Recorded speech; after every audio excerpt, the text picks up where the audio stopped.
जय भीम साथियों। मैं इंजीनियर हरदीप सिंह चुंबर पटियाला से आज हम आपसे बाबा साहेब डॉक्टर भीमराव अंबेडकर साहब का एक और भाषण वीजा की प्रकीशा किताब के पाठक्रम के चौथे पाठ को साझा करेंगे। बाबा साहेब ने अपनी किताब वीजा के लिए प्रतीक्षा में लिखा है, वर्ष 1934 में पददलित वर्गों के आंदोलन में मेरे कुछ सहयोगियों ने सैर सपाटे पर जाने की इच्छा व्यक्त की। वे चाहते थे कि मैं भी साथ चलूं। मैं सहमत हो गया। यह फैसला हुआ कि हमारा कार्यक्रम जो भी बने उसमें वैरूल की बौद्ध गुफाओं की यात्रा जरूर शामिल हो। यह निश्चय हुआ कि मैं नासिक जाऊं और अन्य सभी लोग मुझे वहां मिले। वैरूल जाने के लिए हमें औरंगाबाद जाना था। औरंगाबाद मुसलमान रियासत हैदराबाद में है और यह निजाम की रियासत में सम्मिलित है। औरंगाबाद जाने के लिए हमें पहले एक और कस्बे दौलताबाद से गुजरना था जो हैदराबाद रियासत में है। दौलताबाद ऐतिहासिक स्थान है और कभी प्रसिद्ध हिंदू राजा रामदेव राय की राजधानी था। दौलताबाद का किला प्राचीन कालीन ऐतिहासिक स्मारक है और कोई भी यात्री जो उधर जाता है उसे ये जगह जरूर देखनी चाहिए। हमने भी अपने कार्यक्रम में दौलताबाद की यात्रा शामिल कर ली थी। हमने कुछ बसें और पर्यटक कारें किराए पर ली। हम लगभग 30 व्यक्ति थे। हमने नासिक से यौला की यात्रा आरंभ की। चूंकि यौला औरंगाबाद के रास्ते में है, हमने अपने भ्रमण कार्यक्रम की घोषणा जानबूझकर नहीं की थी। हम गुप्त रूप से यात्रा करना चाहते थे ताकि अछूत पर्यटकों को देश के दूरस्थ भागों में जिन कठिनाइयों का सामना करना पड़ा है, हमें उन कठिनाइयों का सामना न करना पड़े। हमने उन स्थानों पर अपने लोगों को सूचना दे दी थी जहां हमें रुकना था। तदनुसार यद्यपि हम निजाम रियासत के बहुत से गांवों से गुजरे, हमारा कोई आदमी हमसे मिलने नहीं आया। लेकिन दौलताबाद की बात दूसरी थी। हमने वहां अपने लोगों को आने की सूचना दे दी थी। वे लोग हमारी प्रतीक्षा कर रहे थे और शहर के प्रवेश मार्ग पर एकत्र हो गए थे। उन्होंने हमसे कहा कि हम पहले रुककर चाय नाश्ता लें और उसके बाद किला देखने जाएं। हम उनके प्रस्ताव से सहमत नहीं हुए। हमें चाय की तीव्र इच्छा हो रही थी, लेकिन संध्या होने से पूर्व हम काफी समय चाहते थे ताकि किला देख सके। अतः हम किला देखने के लिए चले गए और अपने लोगों से कहा कि हम लौटने पर चाय लेंगे। हमने अपने ड्राइवर से आगे चलने को कहा और कुछ ही क्षणों में हम किले के द्वार पर पहुंच गए। रमजान का महीना था।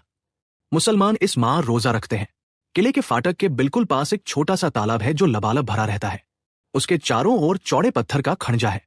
यात्रा के दौरान हमारे चेहरे, शरीर और कपड़े धूल में सन गए थे और हम सभी नहाना चाहते थे। बिना सोचे समझे कुछ लोगों ने तालाब से पानी लेकर खाजों पर मुंह और हाथ पैर धो लिए। इसके पश्चात हम किले के द्वार पर गए। किले के अंदर सशस्त्र सिपाही थे। उन्होंने बड़ा दरवाजा खोला और हमें अंदर कर लिया। हमने संतरी से वह पूछना आरंभ किया कि किले के अंदर जाने के लिए इजाजत लेने का क्या तरीका है। उसी समय एक सफेद दाढ़ी वाला मुसलमान पीछे से चिल्लाता हुआ आया, हाँ, अर्थात अछूतों ने तालाब अपवित्र कर दिया है। तुरंत ही किले के आसपास के सभी जवान और बूढ़े मुसलमान वहां आ गए और सभी ने हमें बुरा भला कहना आरंभ कर दिया। ढेढ़ों को अहंकार हो गया। वे अपना धर्म भूल गए हैं, जैसे निम्न और स्तरहीन बने रहने। ढेढ़ों को एक पाठ पढ़ाया जाए। वे बड़े उग्र हो गए। हमने उनसे कहा कि हम बाहर से आए हैं और स्थानीय रीति रिवाज नहीं जानते हैं। वे स्थानीय अछूतों पर भी बिगड़ने लगे जो तब तक फाटक तक आ गए थे। तुमने इन बाहर के लोगों को क्यों नहीं बताया कि अछूत इस तालाब का इस्तेमाल नहीं कर सकते? वे ये प्रश्न उन बेचारों से पूछते रहे, जबकि जब हम तालाब में घुसे वे वहां नहीं थे। वास्तव में ये हमारी भूल थी कि हम बिना पूछे उसमें घुस गए। वे कहने लगे कि वो उनकी गलती नहीं है, लेकिन मुसलमान मेरी बात सुनने के लिए तैयार ही नहीं थे। वे हमको और उनको भाली बुरी सुनाते रहे। उनकी बातें इतनी गंदी थी कि हमें उन पर क्रोध भी आ गया। हमें अपने ऊपर काबू रखना पड़ा, नहीं तो बड़ी आसानी से उपद्रव हो सकता था और हत्याएं भी हो सकती थी। हम नहीं चाहते थे कि कोई फौजदारी मामला बने और हमें अपना दौरा एकदम समाप्त करना पड़े।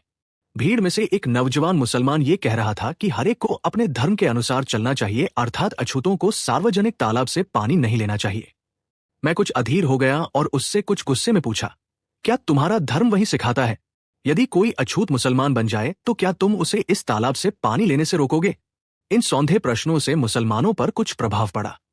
उन्होंने कोई उत्तर नहीं दिया और चुपचाप खड़े रहे। सत्तरी की ओर घूरकर मैंने दोबारा गुस्से में कहा, क्या हम किले के अंदर जा सकते हैं या नहीं? हमें बताएं। यदि हम नहीं जा सकते तो हम यहां नहीं रुकना चाहते। संदरी ने मेरा नाम पूछा। मैंने एक कागज पर लिख दिया। वह उसे अंदर अधीक्षक के पास ले गया और बाहर आया। हमें बताया गया कि हम किले के अंदर जा सकते हैं, किंतु हम कहीं भी किले के अंदर पानी को हाथ नहीं लगा सकते। एक सशस्त्र सिपाही को हमारे साथ ये सुनिश्चित करने के लिए जाने के आदेश दिए गए कि हम आदेश का उल्लंघन न करें। मैंने ये उदाहरण ये दिखाने के लिए दिया था कि एक व्यक्ति जो हिंदू के लिए अछूत है वो एक पारसी के लिए भी अछूत है। इस घटना से वह स्पष्ट हो जाता है कि एक व्यक्ति जो हिंदुओं के लिए अछूत है वो एक मुसलमान के लिए भी अछूत है। ऐसे लिखते हुए बाबा साहेब ने अपना भाषण खत्म कर दिया।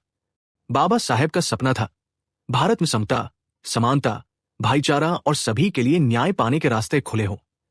बाबा साहेब के सपने और विचारधारा को आगे बढ़ाने का काम मानकर हम काम कर रहे हैं। बाबा साहेब चाहते थे कि भारत में जो भी असमानताएं हैं, संविधान लागू होने का 10 साल के अंदर सब समाप्त हो जाए।